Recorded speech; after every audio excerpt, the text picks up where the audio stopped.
You are 16. The air in your chamber is warm with the faint scent of rose water, the same fragrance that clung to your skin earlier when the bath water cooled against your bare shoulders.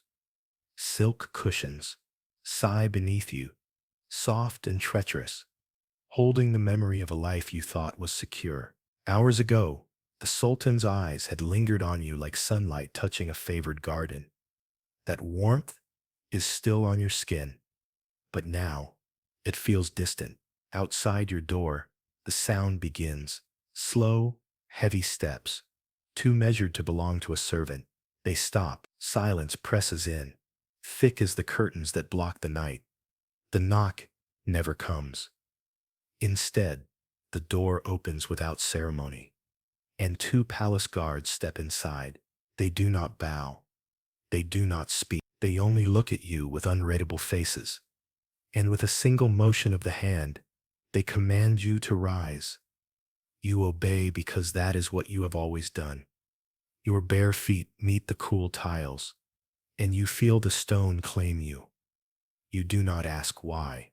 No one asks why. The air shifts as you pass between them, the warmth of your chamber fading into the breath of the corridors beyond.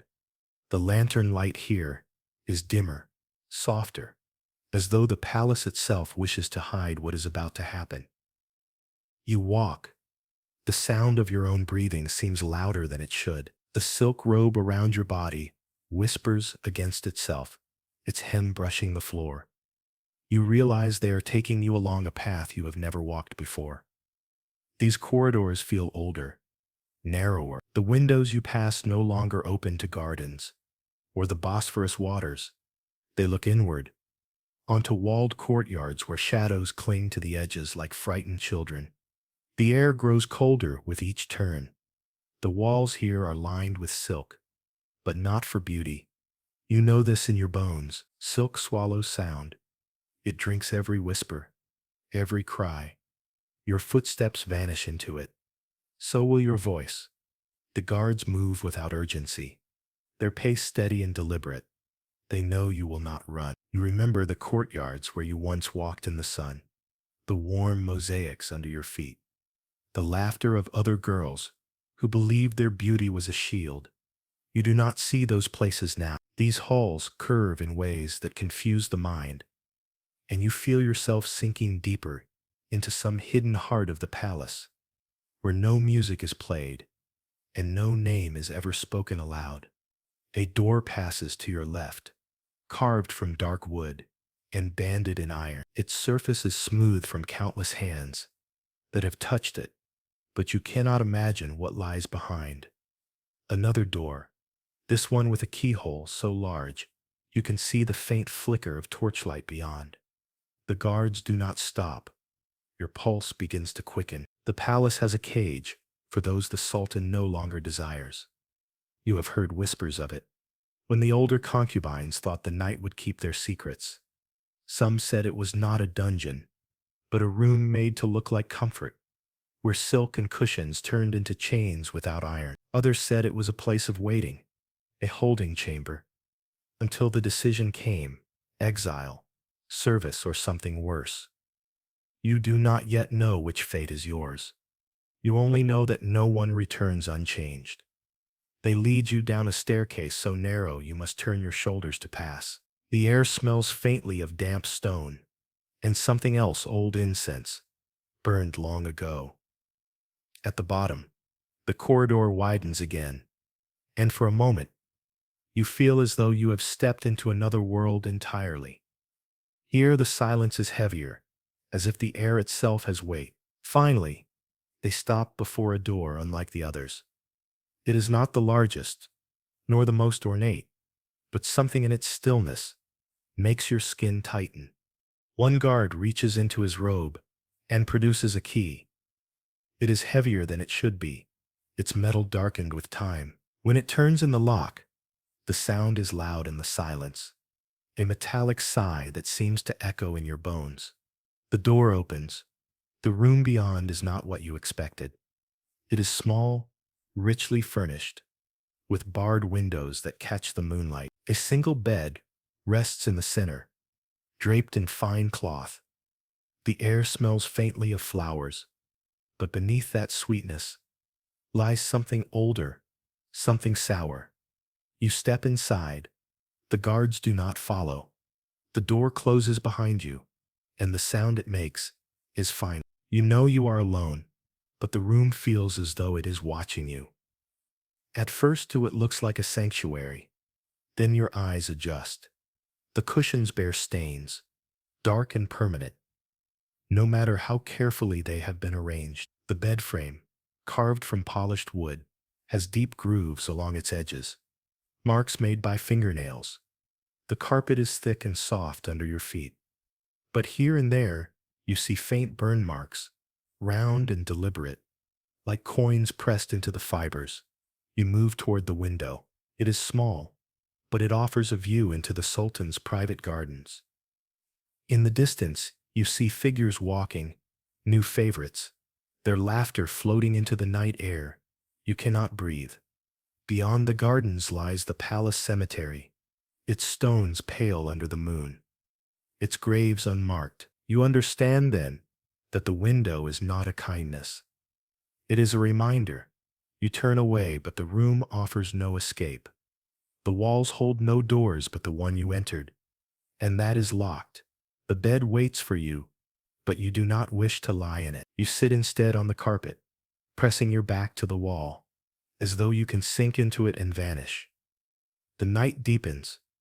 Somewhere far away, music plays, a faint echo that does not belong here. You remember the way the Sultan's hand once lingered on your cheek, the way his voice lowered when he spoke your name.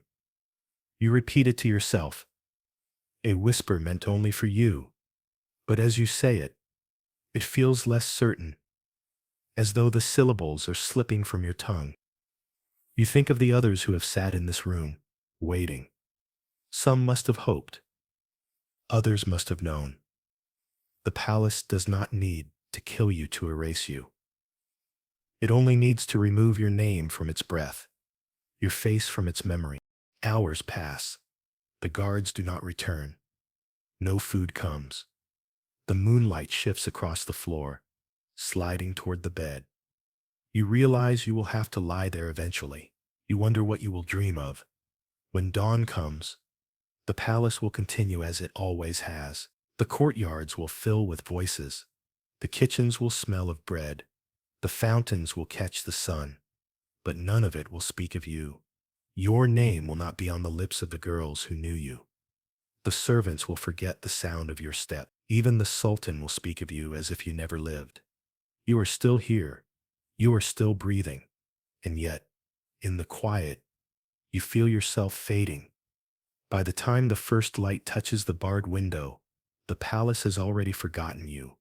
And soon, you will forget yourself. You stand in a chamber that used to smell like jasmine and sugar, and now it smells like smoke. Your robe hangs looser, as if even the cloth has learned to step back from you. Two women you once called sisters hold a bronze bowl, while a servant touches a coal to the edge of your silks, the ones that showed your rank. The flame eats in silence. Cloth curls and falls like shed skin. You feel lighter and smaller at once. The servant does not look at your face. She waits for the last scrap to collapse, then presses her mouth shut, as if finishing a prayer. Your hair is next. You sit on a low stool. The scissors catch. Uneven strands fall into your lap, some long as ribbons, some short as thorns. They do not cut for beauty. They cut to mock. A comb scrapes your scalp. A mirror is held at arm's length to measure loss. Your face is still your face, only thinner, more awake than it wishes to be. The women murmur about rules and order. The accounting begins. A eunuch reads in a smooth voice. A bracelet of blue stones. Reassigned, a chest of linens.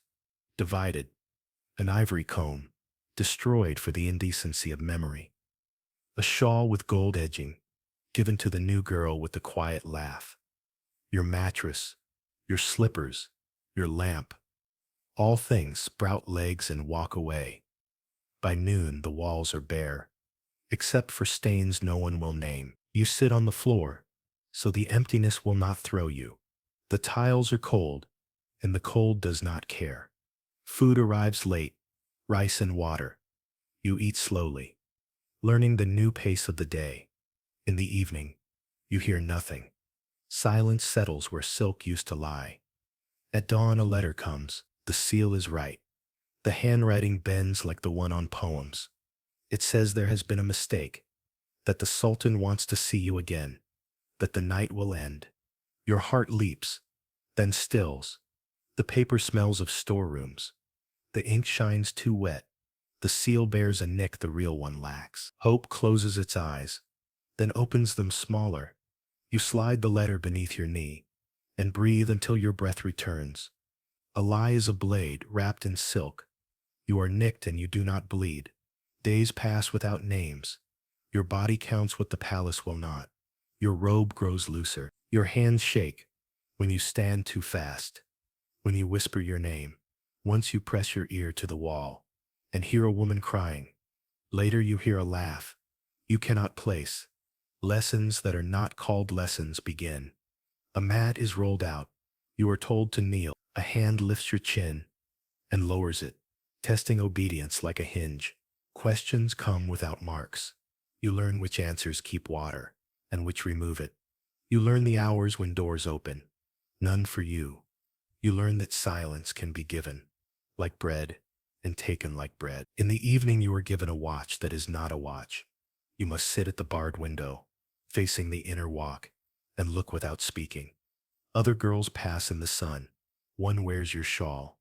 Another lifts her wrist, and the blue stones glint. They do not see you, or they pretend not to. In the afternoon, a young woman stops beneath your window. She looks like you did when you were first chosen. She laughs. The sound rises, bright as a bird. Your throat tightens, then loosens. Here is the shape they will press her into. Perhaps the mold was made from you. Another letter comes. It praises patience. It promises a conversation. You fold it small and set it beneath your tongue. By now you know the order of the ritual. Burning, cutting, counting, hunger, hope, given, and taken like a tide pulled by a hidden moon. Every part teaches the same sentence. You belong to what can unmake you. Once you would have called it blasphemy. Now you call it the rule of the house. At washing you pour water as taught. But it feels colder. You say the words, but they sound like someone else moved into your mouth. Night falls. Your stomach has learned to fold itself small. The bed creaks as if remembering other names. On the wall near the bed, faint lines remain. The trace of someone's nails.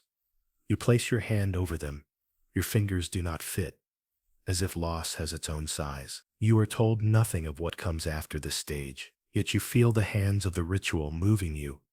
As surely as screens once moved to follow the sun, you are being taught to wait. You are being taught to bend. You are being taught to doubt anything that warms you. Your name still lives behind your teeth, but when you whisper it, now it sounds thin, like a thread drawn too long through a needle's eye. In the dark, you picture a book where ink fades until the page looks clean. The book is your life, and the cleaner it grows, the more certain the palace becomes that it has always been so. You close your eyes and let your breath fall into the rhythm of fountains you cannot hear. The cold floor holds you.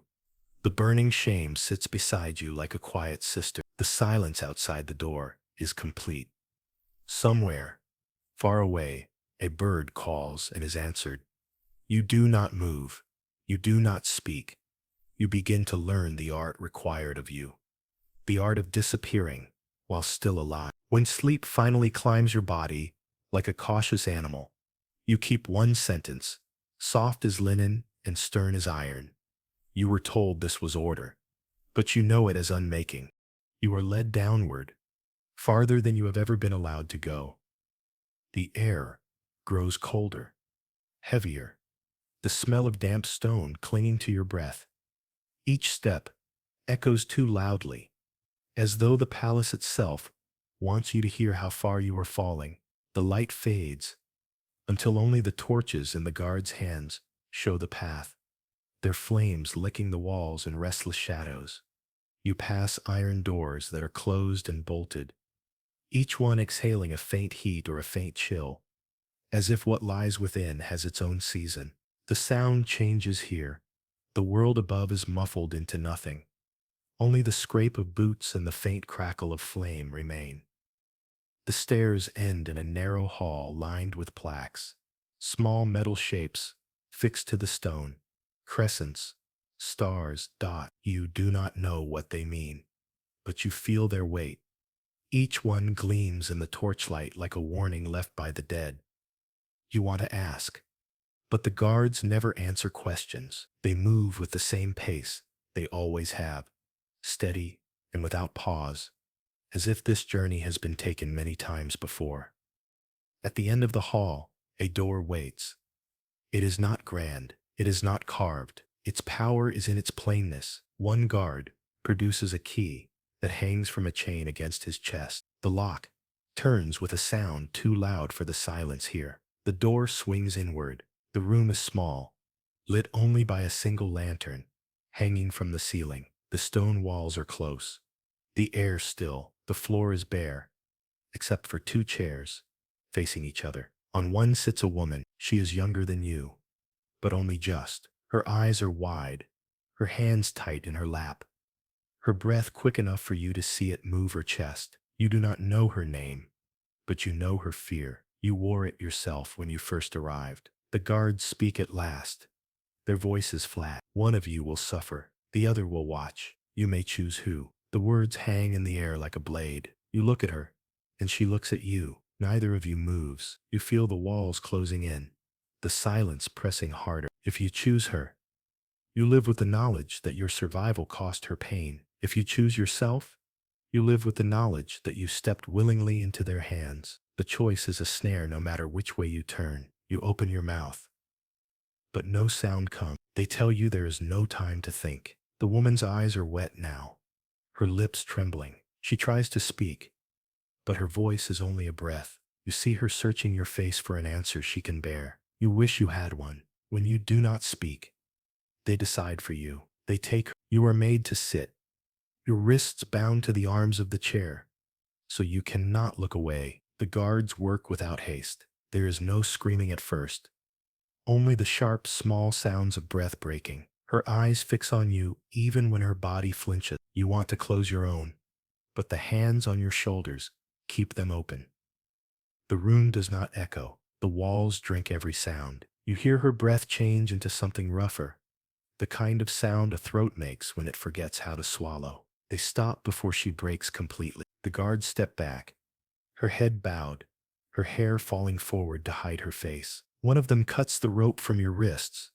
They tell you to stand. Your legs are stiff, heavy with shame. You think they will lead you away, but instead they guide you to her chair. They tell you to sit where she sat. You feel the warmth of her body still in the wood. She is moved to your chair. Now they tell her to watch. The first blow is not meant to hurt. It is meant to remind you that your place here is not yours to choose. The second is sharper, the third duller. They stop before the marks will last. You are not to be ruined. You are to be shaped. When it is over, they return you both to your chairs. Neither of you speaks. They stand between you and explain the lesson. In this place, survival is never clean. Mercy is not given without cost. You will be asked again someday. You may make a different choice then, or the same. It will not matter. What matters is that you will already know that there is no right answer. One guard points to the plaques on the wall. The crescent for those who chose themselves. The star for those who chose another. The dot for those who refused to choose at all. The marks are recorded, they say, because the palace does not forget. You are led from the room through another hall, narrower than the first. Here the walls are scratched, faint lines from hands that reached without hope. You try not to touch them, but your sleeve brushes the stone and catches. You wonder whose mark it was. You wonder if she had a crescent, a star, or a dot beside her name. When you reach the stairs, the air is warmer. It smells of incense, burned long ago. You climb without speaking. Your steps are slower now. The guards do not hurry you. They know the weight you carry is not in your body, but in your head. At the top, the door to your chamber closes behind you. The bed is as you left it, but it feels smaller. You sit on its edge and place your hands in your lap, as she did. You can still feel the rope around your wrists, though they are bare. The sound of her breath stays with you. The look in her eyes follows you into the dark. You think of the choice you did not make. You think of the next time. The palace builds these moments carefully, stone by stone, until they are part of you. They want you to believe that your voice, your will, your mercy are dangerous to carry. They want you to set them down. Outside, the corridors are quiet. Somewhere above, life moves on. The footsteps of servants, the murmur of voices, the music for those still in favor. None of it touches this place. None of it touches you. You lie down, your eyes open to the dark. You know now what the betrayal room is for. It is not to punish, it is to bind you to this place, in a way no chain can, to teach you that even your kindness can be turned into a weapon against you. And as sleep drifts close, you hear again the guard's voice, flat and certain, telling you there is no right answer. You begin to believe him. Somewhere deep beneath the palace, the air still smells of damp stone and old incense, and the walls still keep count of the choices made there. You were told it was a test. You know it is the first cut in the long work of carving you away from yourself. She arrives quietly, as if she has always been here. You hear her before you see her, the sound of footsteps on the same path you once walked, the faint rustle of silks that used to belong to you. When you look through the barred window, she is there, in your garden. She moves as you once moved, with the same tilt of the head when the light catches, the same pause before answering, the same small smile you wore when the Sultan spoke to you. You know it is not an accident. Every motion, every turn of her wrist, every glance over her shoulder has been taught. She has been shaped from you, as though they have taken the shadow you once cast and given it flesh. Her hair is arranged as yours once was. The color of the robe is the same as the one they burned before your eyes. Only now it fits another body. She laughs at something you cannot hear, and the sound floats up to your window like a memory that has forgotten it belongs to you. She is younger by only a little. Her skin as unmarked as yours once was, her gaze still bright. You stand there watching, and it feels like looking into a mirror that no longer recognizes you. The palace records change without ceremony. Your name is removed from the rolls, your presence in the court's history peeled away like old paint. When your name is spoken aloud, it is met with silence. The women learn quickly not to say it, not even in whispers. The guards pretend they never knew it. The servants speak around you as though you are not there. You begin to feel the weight of absence, settling into your skin, as if erasure is not only on paper, but inside your bones. In the streets beyond the palace walls, your family is moved without warning. The home where you were born is emptied in a single day. Neighbors watching from behind shutters. No explanations are given. Their letters, if they try to send them, never reach you. The ones you try to send are never answered. People who once called your family by name now avoid them in the marketplace. Your absence becomes a shadow over their lives, something to be stepped around. Days pass. You are given no tasks, no duties. You exist only to watch, though you are not told this. Your barred window becomes your only frame to the world beyond. And always, she is there. In the garden, in the courtyard, in the walkways where the sun touches. She meets the Sultan's gaze with the same deference you once offered. She wears your shawl on cool mornings. She takes tea in the same spot, by the fountain. When she moves through the corridors, you can almost smell the perfume that used to rest on your own skin. Then one day, she comes to you. The guards lead her into your room, without a word. She stands there, looking at you the way one might look at a map of a place they have already conquered. Her smile is polite, her posture flawless, her silence deliberate.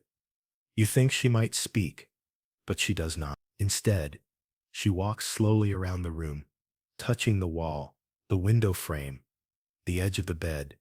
She picks up a comb from the table and studies it before setting it down.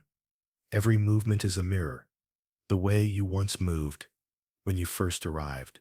When she finally meets your eyes, it is not kindness that passes between you. It is instruction. You understand that she has been brought here, not to comfort you, but to show you the shape of your own replacement. This is the lesson. What you were is not lost to the palace. It has simply been given to someone else. You are not erased entirely. You are kept as a warning. After she leaves, you remain standing, your hands cold, though the air is still. You realize you can no longer remember the exact sound of your own laughter. You can no longer recall the way your hair felt when it was freshly washed. Some memories slip quietly from you, as if they have been claimed too. You are losing yourself, and not because they are taking pieces away, but because you are giving them up without noticing. In the days that follow, you begin to catch yourself imitating her, as if the lines between you are not just blurred, but crossed. You find your steps matching hers.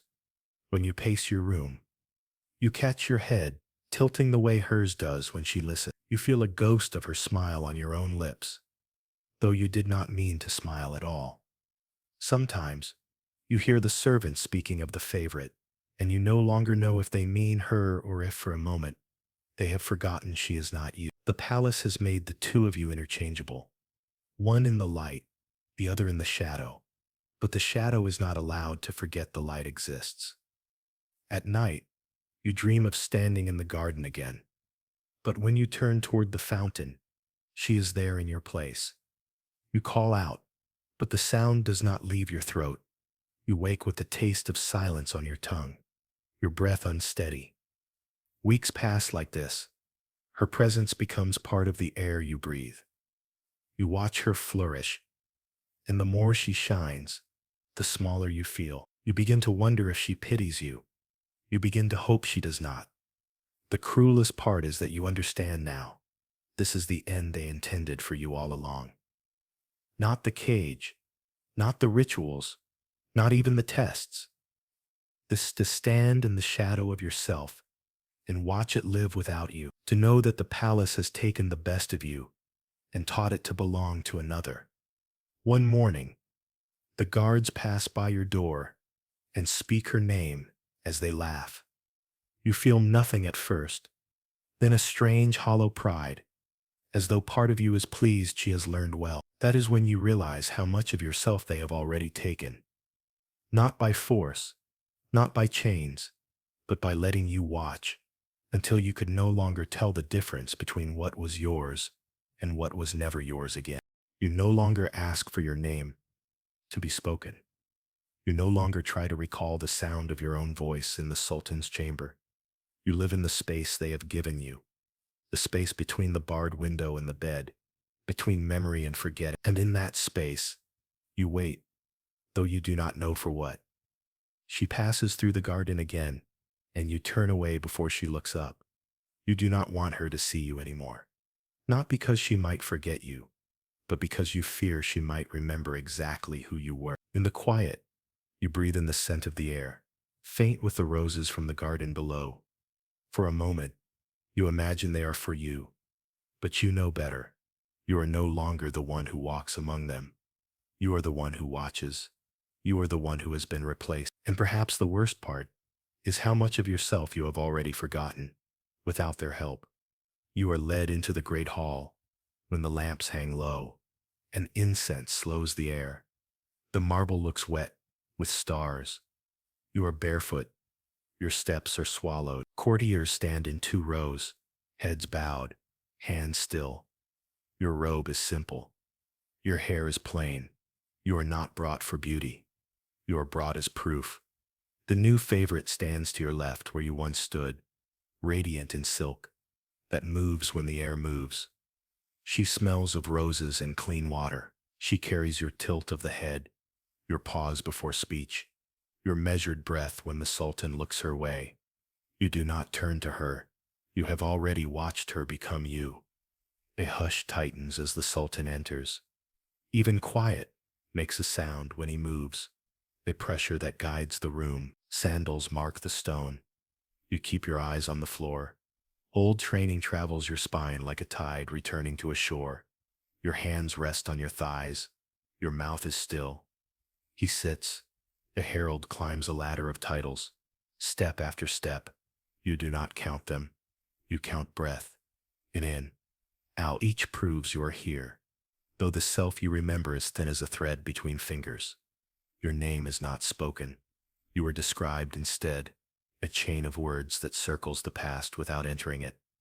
You are set out as a made thing, trimmed of sharpness, quiet as a sheathed blade. Incense climbs and lingers like thought that cannot land.